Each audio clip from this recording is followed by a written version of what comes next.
गांव में एक मंदिर था। मंदिर में आता था एक बालक, टीनेजर था, टीनेजर से थोड़ा सा बड़ा था। वो उस गांव का चित्रकार था। तो एक दिन पंडित जी ने कहा कि भाई तुम रोज यहाँ आते हो और इतनी अच्छी चित्रकारी करते हो, हमारे मंदिर के लिए भी कुछ कर दो।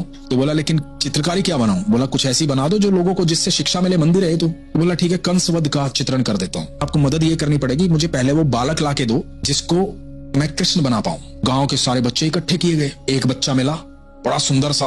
तो बोला पंडित जी इस बालक में मुझे कृष्ण दिखाई दे रहे हैं, इस बालक को हम रखते हैं, इसकी चित्रकारी करते हैं। तो बालक को बिठाया गया सामने और कृष्ण बनाए गए। फिर क्या हुआ कि इसने कई जगह लेटर दे रखे थे अपने काम के लिए। इसका एक कॉल आ गया, इसको जाना पड़ गया, ये चला गया शहर गया। धीरे धीरे इसकी तरक्की होने लगी, ये बड़ा चित्रकार बन गया। इतना बड़ा चित्रकार बन गया कि पहले शहर में, फिर देश में, फिर विदेश में, हर जगह इसका नाम हो गया। एक समय पे वो छिक जाता है हर चीज से, प्रसिद्धि थे, नाम से, हर चीज से छिक जाता है वो।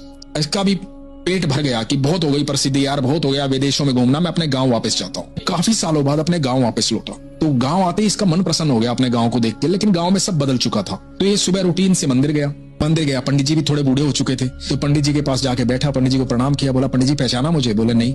बोला अरे मैं फलां का बेटा हूँ। तो बोला अरे तुम तो बड़े चित्रकार बन गए, मैंने पीछे सुना था। बोला हाँ पंडित जी, लेकिन मेरा मन भर गया, मैं वापस गांव में आ गया। मेरे को ईश्वर ने बहुत दिया पंडित जी, जितना मुझे चाहिए था उससे कहीं ज्यादा दिया। बोला अरे लेकिन ईश्वर ने तो तुम्हें बहुत कुछ दिया, पर तुमने ईश्वर के लिए क्या किया? एक चित्रकारी बना के गए थे, वो भी अधूरी छोड़ रखी है। तुम्हें याद नहीं तुमने एक पेंटिंग स्टार्ट की थी? बोले अरे हाँ वो है अभी भी। बोला अरे हमने किसी को छेड़ने ही नहीं दिया, और देखा तो कृष्ण बड़े सुंदर बने हुए हैं। बोला पंडित जी पूरा तो कर दूं, लेकिन इसके लिए तो आपको पता है मुझे उस समय कृष्ण चाहिए थे, अभी कंस चाहिए। तो बोले कंस चाहिए तो ठीक है, गांव के लोगों को इकट्ठा करते हैं। पंडित जी ने व्यवस्था की, सारे गांव के लोग इकट्ठा हुए। इसने सारे गांव में सबको देखा। तो बोला पंडित जी हमारे तो गांव में कोई कंस जैसा है नहीं, और जब तक मुझे फील नहीं आएगा मैं पेंटिंग नहीं बनाऊंगा। पंडित जी ने कहा कि अच्छा एक काम करो, जेलर जो है ना मेरा दोस्त है, तो हम जेल में चलते हैं, शायद वहां कोई कंस जैसा मिल जाए। तो ये लोग जेल में गए। तो जेलर को जब पता लगा इतना बड़ा चित्रकार हमारे यहाँ आ रहा है, तो जेलर सीधा लेके गया कैदियों के पास। बोला कि आप जो भी चाहे, जिसको भी चाहे ले लें। तो इसने देखा, चारों तरफ देखा, तो एक बंदा इसको हट्टा कट्टा पसंद आया, अच्छी हाइट वाइट। बोला मुझे ये पसंद है। अब वो जिनको कंस बनाना था उनको बिठा दिया गया। अब बिठा करके उनकी चित्रकारी पूरा गांव बैठ करके देख रहा है, सारे लोग देख रहे हैं, दूर दूर से लोग आए। इतना बड़ा चित्रकार पेंटिंग कर रहा है, लाइव पेंटिंग सामने चल रही है। तो पेंटिंग की, कंस की चित्रकारी पूरी हो गई, पूरा चित्र बन गया कंस वध का। तो सबने ताली बजाई, सब खुश हो गए, बड़ी तारीफ की अद्भुत बनाई। और जिसको कंस बनाया गया था वो रो रहा था।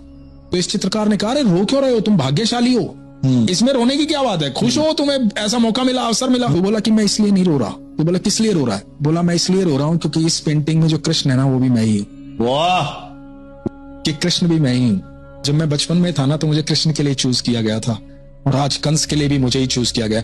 तो भगवान आते धरती पे, भगवान ही ये सब की कोख से, अपने कर्मों से बनता है कंस। बहुत सुंदर।